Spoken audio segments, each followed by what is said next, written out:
I want to be able to include a bonus video for you guys about cold calling. Some of you people sometimes don't believe that you can use nonverbal behavior when you're on the phone. It's not the case. First, our confidence absolutely comes through our voice. So when you are in confident body language, people can feel that emotion in your voice.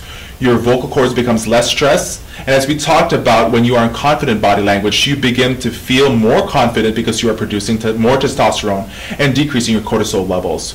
One thing you can do to see how you sound on the phone is to be able to record yourself when you're doing your sales pitch.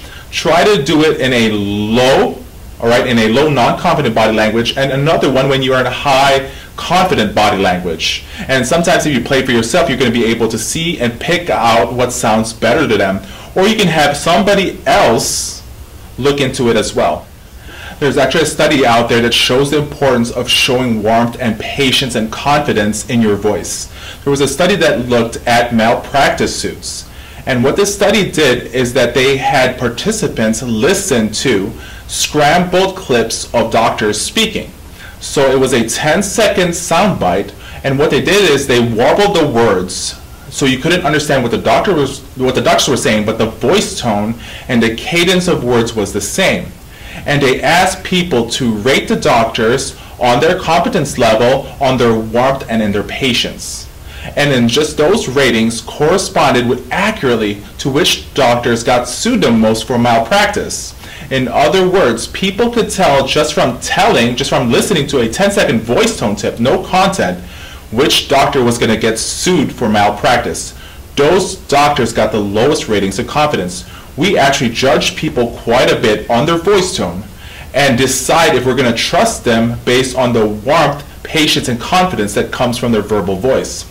If you're doing cold calling, I have a couple different things I want you to do. First, don't drop on the ask.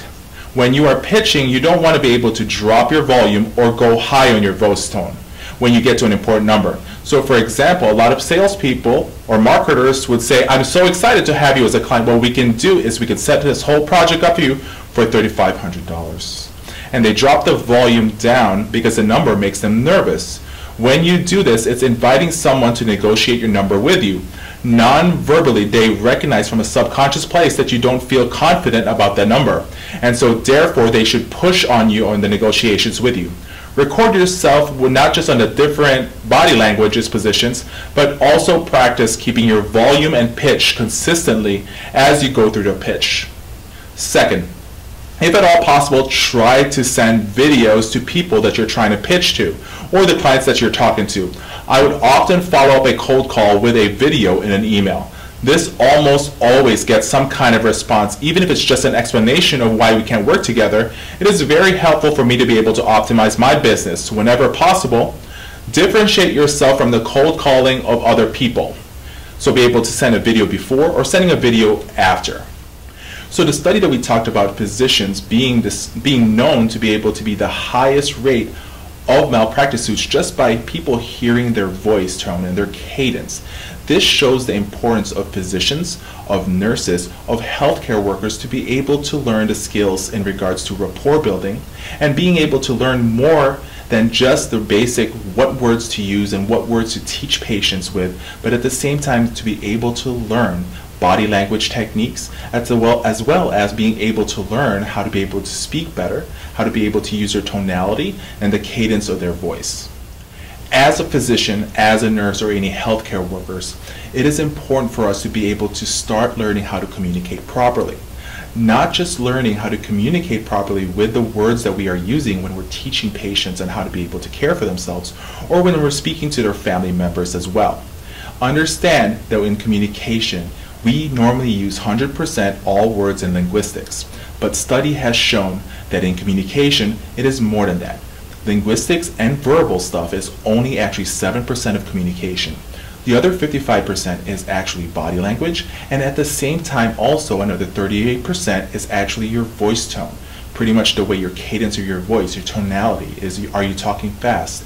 Are you talking really slow? Or are you talking really, really loud?